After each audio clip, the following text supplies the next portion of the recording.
संगति की महिमा, संतों की करुणा। बहुत समय पहले की बात है, प्रयाग के पावन संगम पर जहाँ गंगा, यमुना और सरस्वती की धाराएं मिलती हैं, वहाँ देवर्षि नारद अपनी वीणा बजाते हुए विचरण कर रहे थे। चारों ओर शांति थी और वातावरण भक्तिमय था। नारद मुनि के मुख पर एक अलौकिक तेज था और वे नारायण नारायण का जाप कर रहे थे। तभी वहाँ ऋषित नाम का एक जिज्ञासु बालक आया। ऋषित के मन में कई सवाल थे। उसने नारद मुनि को प्रणाम किया और पूछा, हे देवर्षि, मैंने सुना है कि संगति का मनुष्य के जीवन पर बड़ा गहरा प्रभाव पड़ता है। क्या आप मुझे इसका रहस्य समझा सकते हैं? नारद मुनि मुस्कुराए और बोले, पुत्र ऋषित, संगति वो पारस है जो लोहे को भी सोना बना सकती है। जैसे जल की एक बूंद गर्म तवे पर पड़कर नष्ट हो जाती है, वही बूंद कमल के पत्ते पर गिरकर मोती की तरह चमकती है। सब कुछ इस पर निर्भर करता है कि वो बूंद किसके साथ है। ऋषित ने उत्सुकता से पूछा, मुनिवर, फिर संतों की संगति इतनी विशेष क्यों मानी जाती है? नारद जी ने उत्तर दिया, यही तो आज का नया अध्याय है, संतों की महिमा और उनकी करुणा। संत वे होते हैं जिनका हृदय कोमल और स्वभाव शीतल होता है।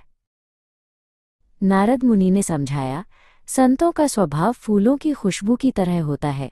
जिस प्रकार एक खिला हुआ फूल यह नहीं देखता कि उसे कौन सूंघ रहा है, वह अपनी सुगंध सबको समान रूप से देता है, वैसे ही संत अपनी करुणा और ज्ञान से सबको महका देते हैं।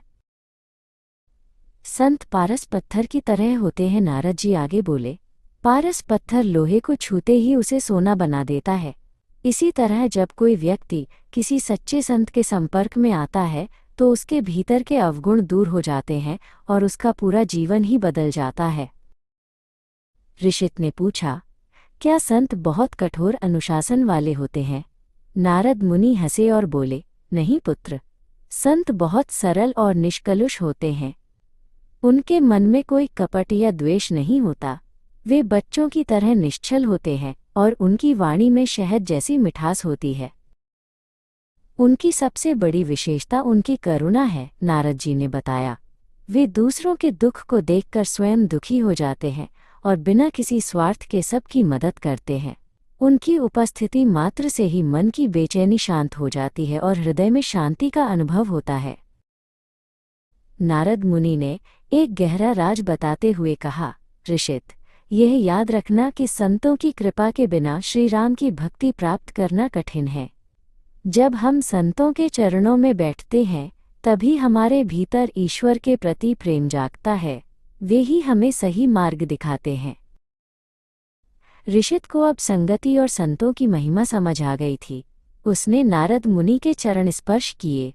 नारद मुनि ने उसे आशीर्वाद दिया और अपनी वीणा बजाते हुए आकाश मार्ग की ओर बढ़ गए।